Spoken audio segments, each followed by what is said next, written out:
So to answer that question about basically adding innovation, do I see a plan for going forward is basically what it is. Yeah. For an event, yes. Well, I know a lot of people have to be meeting with an exec that is made as well as the coaches that decided first off.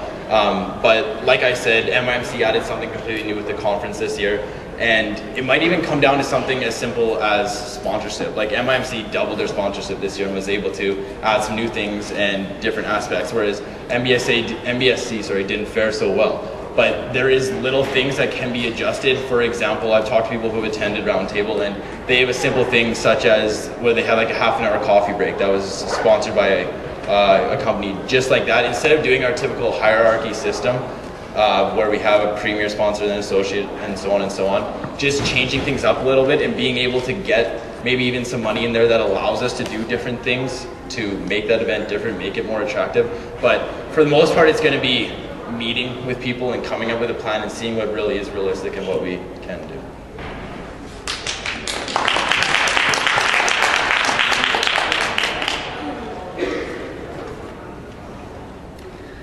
All right, one of the main things that I noticed over the course of the year is that the events really belong to the co-chairs.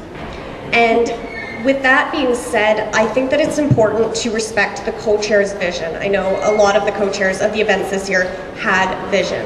And in that case, it was Raina's role and to support them and help them make that come to pass in a realistic and functional way. So I think that with the choosing of the new co-chairs, the vision really needs to come from them. The manager can't say, okay, this is my vision and you guys are gonna work it out. I think it's very important for the VPO to help the co-chairs with their vision. Like I mentioned in my previous work experience with the Bravo Gala that I organized, the co-chairs came up with the vision for the event and I made it happen.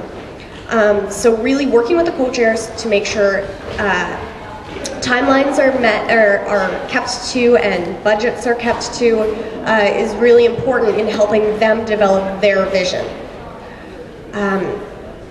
The only thing that I would personally like to really work on with one of the big events is MIMCC. I think there was a lot of good development this year with the addition of the conference, and I would like to continue to work on developing that vision that was introduced this year and make it more functional and more effective.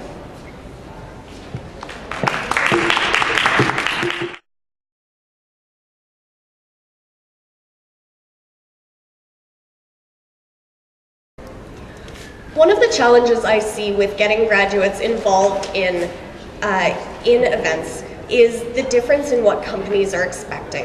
When a sponsor goes to Business Banquet, they're expecting to meet an undergraduate student. And so one of the ways that we can incorporate that is one of the challenges that is just to make sure that we don't have, say, an MBA student sitting at the same table as an undergraduate student, because in that way, the sponsor can't necessarily cater to both of those people. Or the MBA student obviously has more experience and is obviously a better candidate for the job than an undergraduate student. So I think that it can limit the service that we're providing to the undergraduate students as part of the Undergraduate Students Association. That being said, I think Business Banquet is a really good way to introduce the MBA students into the CSA events. I think that it's very important to be able to sell them tickets because Business Banquet is such a prestigious event and it's such an amazing opportunity. So perhaps a separate reception for the MBA students or MBA student specific tables at Business Banquet would be a good way of dealing with that. Similarly, MIMC, there isn't that much of a challenge in terms of, it's less of a networking event and more of a learning event. And for that reason, graduate students would be very able to incorporate into MIMC.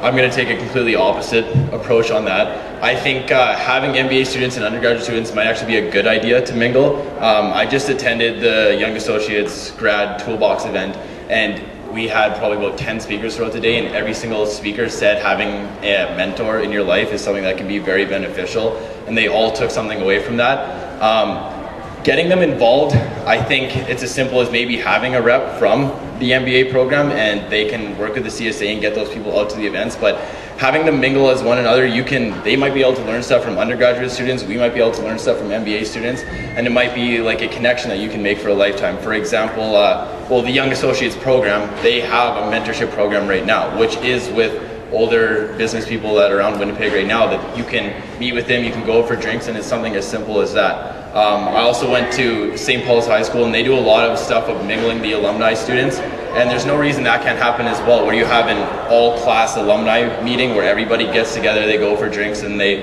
talk amongst one another and learn from each other. So I just think it's getting them out, mingling them with the undergraduate students, having a rep that can talk to them and tell them about what's going on with the school, and it might end up being a good partnership between MBA students and undergraduate students.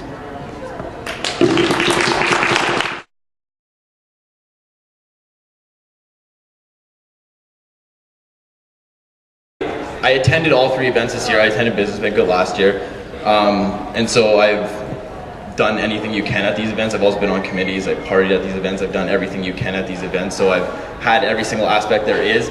But these events are all good, there's no doubt, but there's always room for improvement in every single event. I think MIMC took a big step forward this year. I wasn't there the year before, so I don't know much of the differences, but I know just from talking to people, including you, that it's made a huge step forward, and how they can improve. I talked about it before, and it can go back to the basics. These events happen for the students, and they happen because of the sponsorship that we get. And just by simply adding different things to the event, we can make them better. It can just, by adding one simple thing, it might go from a mediocre event to an amazing event. What exactly, again, that goes to what the vision of the co-chairs is, what they want to do. I talked about it, about MBSC and how it could change with Andre, but I just think having a good vision with the co-chairs, making sure that lines up, and adding maybe some sponsorship, much like MIMC did this year, and then we can add specific things that will be determined later on, which will make those events better.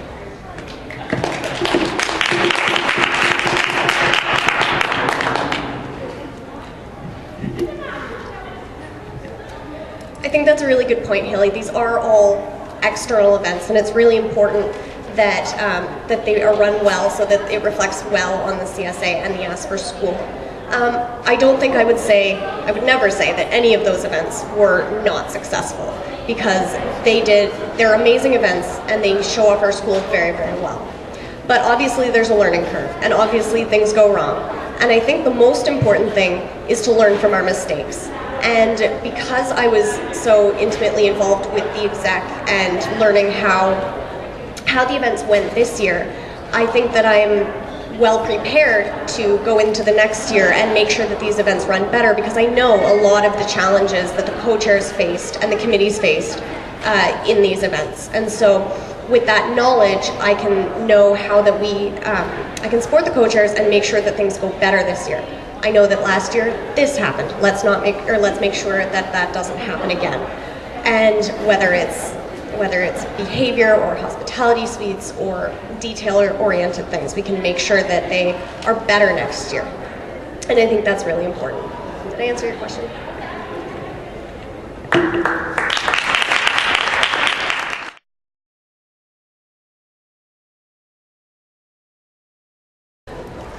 A lot of the roles that I have taken on in my involvement with the CSA and the Ask for School have been what could be considered following positions. However, in my external life, I have actually held leadership positions. Probably most prominently, I teach ballet to teenagers. And while it sounds very trivial, it's actually a very important part of my life and in learning and developing my leadership style. Over the last 4 years that I've been doing this, I've learned how to motivate them, how to read them when they're tired, when they're energetic, when they're excited, when they're upset.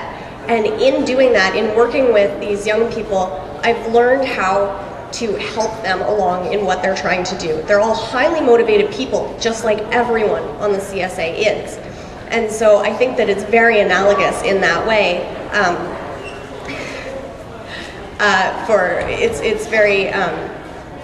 It relates back to the VPO position very well. My leadership style is very supportive. I want to help you feel, I'm not going to tell you what to do. I'm going to hear what you want to do and help you do it. While steering, it's just steering a little bit in either direction. But really, like I said, the co-chairs have the vision, and that's the most important thing. Making sure that they stay on budget, making sure that they stay on time. It's not so strict. I'm not a strict leader. I'm much more of a supportive leader.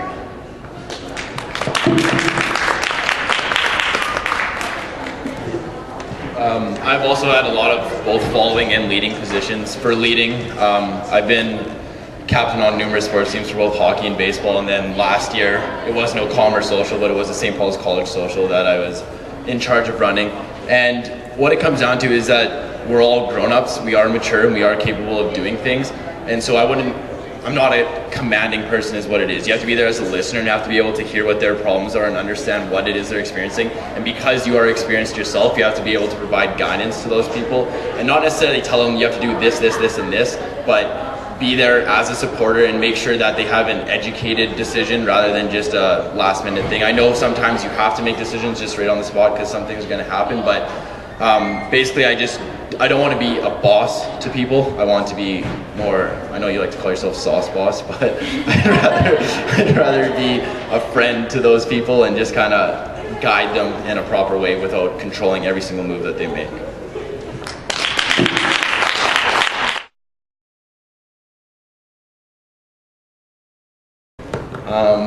Okay, well, what makes me wake up first would be a cup of coffee. That's what I'd start with. But after that, I've been to as many events as I can through Asper, and I know some things that have been run well. I know some things that have been run not so well or poorly. And I'd like to, as my position, I'd like to make that change that makes sure nothing's ever going to be perfect. I understand that, but makes the improvements that are necessary for the future. And for me, at times, I have been a shy person, that is true, but to get the other people who are sitting up there who could be down here listening to what's actually going to go on next year, getting those people down here next year and having a goal of having more people involved is really what would keep me motivated throughout the year. There's these huge events, even if they, like, there are other smaller events, but if they come out and just even try one event, if they haven't been to any, I have friends that I know who are older, they're graduating this year and they haven't been to one event that the CSA offers. And to me, that's kind of a shame, and to be able to find that person and get them just to take advantage of the benefits that this faculty really offers, that's something that I think would keep me motivated throughout the year. The main thing that motivates me in my involvement in school is my desire to make the Asper student experience better. I am so proud to be an Asper student. I had never understood school spirit until I became an Asper student, because I am so proud of this school, and it's been a very life-changing experience for me. You wouldn't have recognized me 3 years ago. It's changed me so much, and what I want to do is help facilitate those experiences for other people, because we have such an amazing school with such amazing programs, and like Tyler said, there are so many people not taking advantage of them. And so while it is a very, very stressful position, as I understand it, it seems to me that it's all worth it in the end. If you can get one more person to go to Business Banquet who didn't go last year, if you can get one person who's a marketing major but had never done anything involved before who goes to MIMC, that's a victory. And to me, that's very, very important to have those small victories. And hopefully my motivating my team, my 9 people, would be my enthusiasm with the school and my pride in it.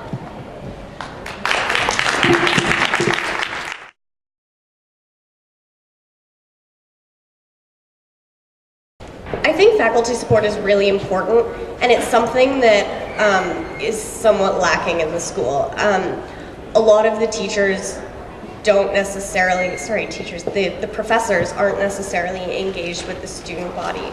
And of course there are exceptions, like Mary, who pours her heart out to all of us and is our mother. But I think it's very important for the members of the CSA the executive especially, but all the members of the CSA to reach out to the professors. And whether that's introducing yourself at the beginning of the semester and saying, I'm part of CSA, from time to time I'll get up and do classroom talks, I hope you're okay with this. Whether it's telling the marketing professors that MIMC is coming up, whether it's telling the entrepreneurship professors that there are entrepreneurship events coming up, just opening communication and making communication more effective, I think is the first step in getting the faculty more interested in what we're doing and more involved with what we're doing.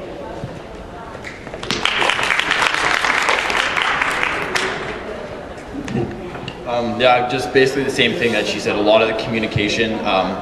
There is like the core people, the teachers that you see out about at our events, Sean McDonald, Mary's at everything.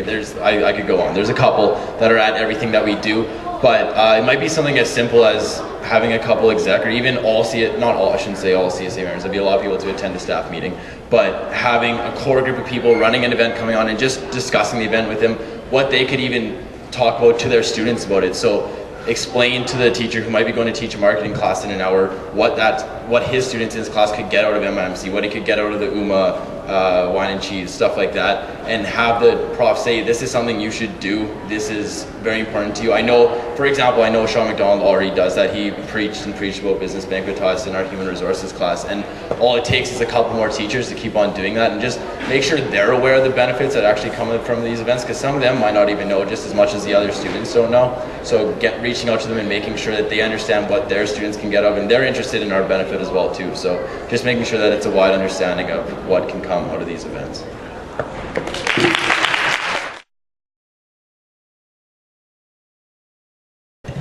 This is like every interview gets asked, how are you going to deal with conflict? I have experience in dealing with conflict, much with being captains of sports teams. There's always that, what's referred to in sports as the cancer on the team, the person who always might have a negative attitude, might put other people down. How I would deal with it, I guess it just kind of taking a step back. Somebody's going to get upset, things are going to happen where people are going to get mad, and I know myself it's just best to let them blow off their steam, let it happen, and then just take a step back and look at the situation about what actually happened. People often feel much better after they have said why they're so upset and let them do whatever it is they want to do, and then just stay calm and don't yourself get caught up in getting upset with other people. When that happens, it's just bound to create a mess of everybody screaming and yelling, and you look like toddlers is what it is. And so really just staying calm, let the person do what they want to do, or not do what they want to do, but just let out their anger first, and then you guys can look at the situation in a proper manner instead of getting caught up in the heat of the moment. Thank you.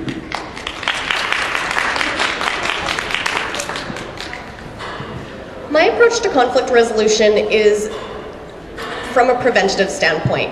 Obviously things happen, but I think that it's actually something that a lot of people don't recognize or appreciate, is that conflicts can be, for the most part, avoided. Excuse me.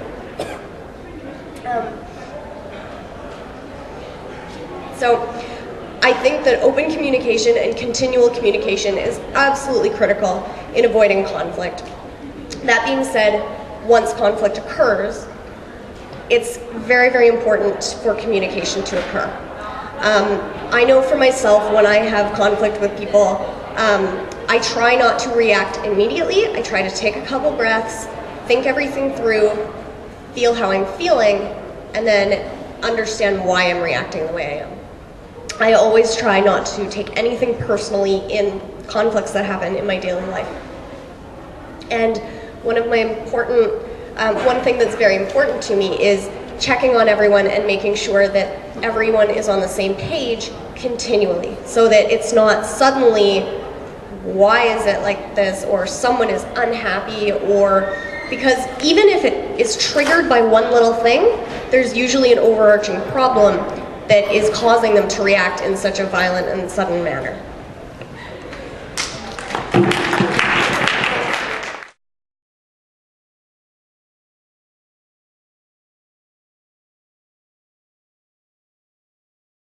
All right. Like I mentioned, I do have a lot of experience with budgets. Apart from the 250-person gala that I organized as part of Manitoba Opera, I organized 2 smaller gala dinners throughout the year. And basically I was handed the event and said, okay, make a budget. And I had at the time no experience, and it was difficult for me. But what I did in order to overcome that lack of knowledge was I hashed out what I felt would probably end up happening, and I took it to my supervisor who knew, and I said, this is what I think, but I have a question about this. This is why I did this. This was my reasoning. And what we did was we sat, not for very long, because I already had all my questions laid out, and she said, yes, no, this is actually a rule of thumb in trade, which you wouldn't know. And we went through it very, very quickly, and I was able to internalize that knowledge so that the next time when I dealt with the budgets, it was very easy for me. I have more experience than I care to think about in contract revisions and everything. From my work at an architecture firm in the city, architecture contracts are very, very lengthy and very confusing, and I did all the editing for the contracts of the firm while I was there. In terms of contract negotiations, I'm not as experienced. I have a little bit of experience in working out prices with hotels and venues. However, that is something that I would actually hopefully look to Raina for a little bit of guidance. But again, I would have my questions, go through them, and I'm a very fast learner. And so pretty much anybody who has experience in that, I'd be willing to learn from.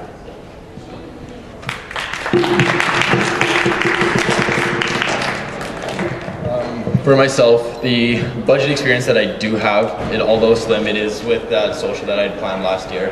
We had a budget, might not be anywhere near as big as Business Banquet, but it's still the fact that you have to go through it and plan it and go through the specifics. And also the CSA, or the council rather, not the whole CSA, but that's 50 people who are involved and do know how things work, and you can learn from one another. And there are people that are out there to help you through a situation like that. In terms of contract negotiation, I actually just took a course. It was construction oriented because I'm interested in going that in the future, but we had a whole day covering contract negotiations because there is a lot of that in the industry. So through that course, although only a one-day course, you do take away a lot of things of the ins and outs of negotiation, how I'm giving and taking and all sorts of stuff like that.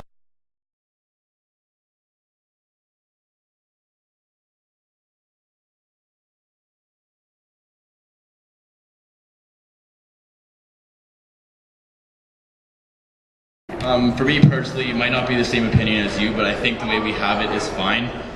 We're not like a government of Canada or anything like that, where it's the same party year after year after year, and people might be more interested in what they have and who's voted for who and so much. When it comes to our CSA elections, it's a different, or maybe not a different person. I don't know if there's ever been 2 presidents in a row, but it might be a situation like that where we have a different president every year. Since I've been here, that's all it's been, is a different president. And really there's no reason to go after people over why they didn't get as many votes or as the other person. And it's not like we're competing for $1 per vote, or it's like the governmental system somewhere like that.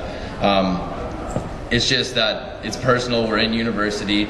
Really, how much one person lost versus the other has no effect on where the student council is going for the year. The person who voted or got elected in was obviously favored for a reason, and I just think that's how it should be, the way we have it right now.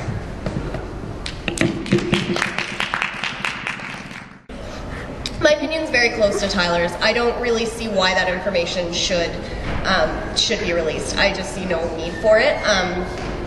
If you don't trust that the person who won, like it sort of, to me, it suggests a mistrust of the process and of the council. And while of course we invite everyone to offer their criticism, and we would take that. It's not. It's a very personal thing how many votes each person got, and so other than the fact that Riley won, I would hope that would be enough for everyone. Now, the second part of your question as to how would you know who won? During the presidential campaign, a lot of I think all of the candidates spoke at length about creating more channels of communication for the CSA. And one of the things that I would like to continue to pursue if I am elected is the creation of a faculty-wide mailing list. And so that way, once the election results are final, it can be sent out to the entire faculty that the new president is running. I think it's very, very important because while it's announced to a small group of people, we don't have a way of reaching the wider population. And that's something that's very important to me to change and to drive forward.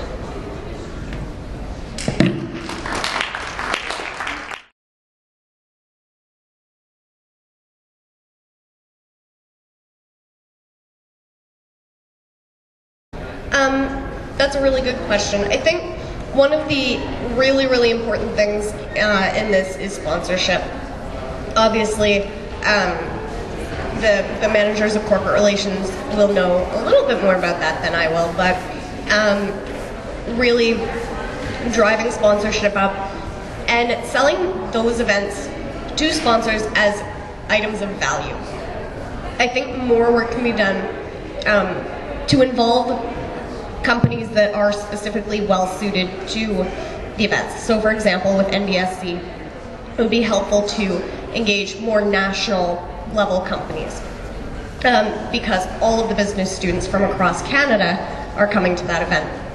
With MIMC, more international based companies, international marketing companies should be targeted in order to bring sponsorship levels up. Obviously, without the budgets, I don't know what else could be done. However, I think responsible spending with relation to the budgets and for all events is also really important.